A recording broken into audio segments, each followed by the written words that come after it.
Contentment. Yan ang sikreto ng pagsaya kahit mahirap ang buhay.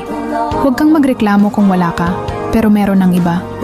Huwag kang magreklamo kung hindi masarap ang ulam mo, kung hindi maganda ang damit mo, kung wala kang sasakyan, o kung kubo lang ang iyong tahanan.